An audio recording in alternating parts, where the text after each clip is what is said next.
Bismillahirrahmanirrahim. Assalamualaikum warahmatullahi wabarakatuh. Perkenalkan, nama saya Widya, NIM A1H1200076.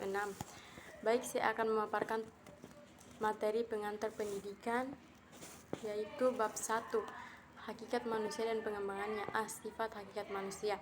Sifat hakikat manusia adalah fitur-fitur yang berkarakteristik secara prinsipal yang membedakan manusia dan hewan.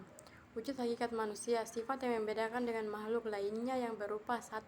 Kemampuan menyadari diri. 2. Menyadari hak dan kewajiban. 3. Kemampuan berinteraksi. 4. Kemampuan menghayati kebahagiaan. 5. Moral. 6. Kebebasan yang bertanggung jawab. 7. Pemilik kata hati. B. Dimensi-dimensi hakikat manusia. Dimensi-dimensi hakikat manusia terbagi menjadi 4, yaitu 1. Dimensi keindividualan. 2. Dimensi kesosialan. 3. Dimensi kesusilaan. 4. Dimensi keberagaman. C. Pengembangan dimensi hakikat manusia. Pengembangan dimensi hakikat manusia dapat dibedakan menjadi 2, yaitu 1. Pengembangan yang utuh. Pengembangan yang utuh yaitu apabila semua dimensi tersebut berkembang baik dari aspeknya maupun dari arah pengembangannya. 2. Pengembangan yang tidak utuh. Pengembangan yang tidak utuh yaitu apabila salah satu atau sebagian dari dimensi yang berkembang. Bab 2. Pengertian dan unsur-unsur pendidikan. Pengertian pendidikan. Pendidikan adalah proses pengetahuan, keterampilan, serta kebiasaan yang dilakukan suatu individu dari generasi ke generasi lainnya. B. Unsur-unsur pendidikan. Unsur-unsur pendidikan terbagi menjadi 7, yaitu 1. Pendidikan. 2. Materi. 3. Media. 4. Tujuan. 5. Peserta didik. 6. Metode. 7. Evaluasi. C. Pendidikan sebagai sistem. Pendidikan dikatakan sebagai proses yang sistematis karena dilakukan secara prosedural, bertahap, dan terasa. Bab 3. Landasan dan asas-asas pendidikan. A. Landasan pendidikan. Landasan pendidikan adalah asumsi-asumsi yang menjadi dasar pemijakan atau titik dalam rangka praktek pendidikan atau studi pendidikan.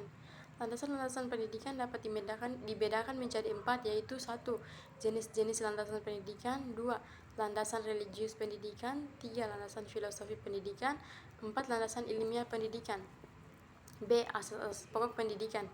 Asas-asas pokok pendidikan terbagi menjadi 3, yaitu 1.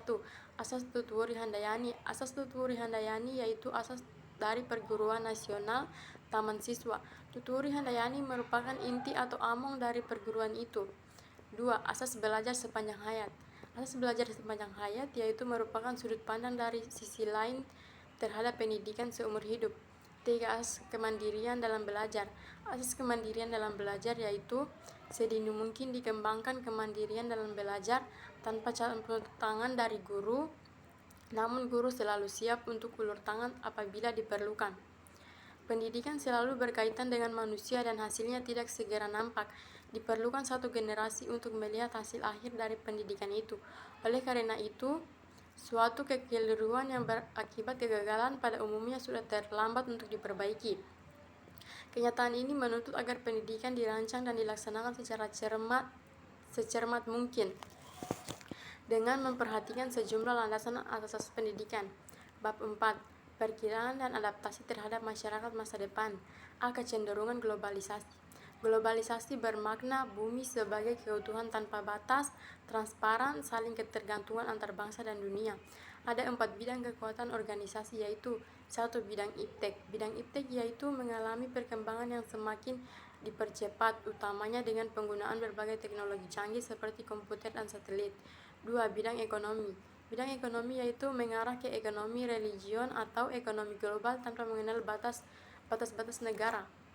3. Bidang lingkungan hidup. Bidang lingkungan hidup yaitu menjadi bahan pembicaraan dalam berbagai pertemuan internasional yang mencapai puncaknya pada konferensi tingkat tinggi bumi. 4. Bidang pendidikan. Bidang pendidikan yaitu katanya dengan identitas bangsa, termaksud budaya-budaya nasional dan budaya-budaya Nusantara. Tuntutan bagi masyarakat masa depan. Pentingnya mengembangkan 4 hal pada peserta didik, yaitu 1. Kemampuan mengantisipasi pengembangan berdasarkan ilmu pengetahuan.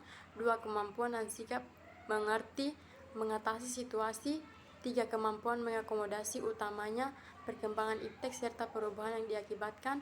4. Kemampuan mereorientasikan, utamanya kemampuan seleksi atau filter terhadap alur informasi yang memengaruhinya. Baik, itu saja yang dapat saya paparkan. Lebih dan kurangnya mohon dimaafkan. Assalamualaikum warahmatullahi wabarakatuh.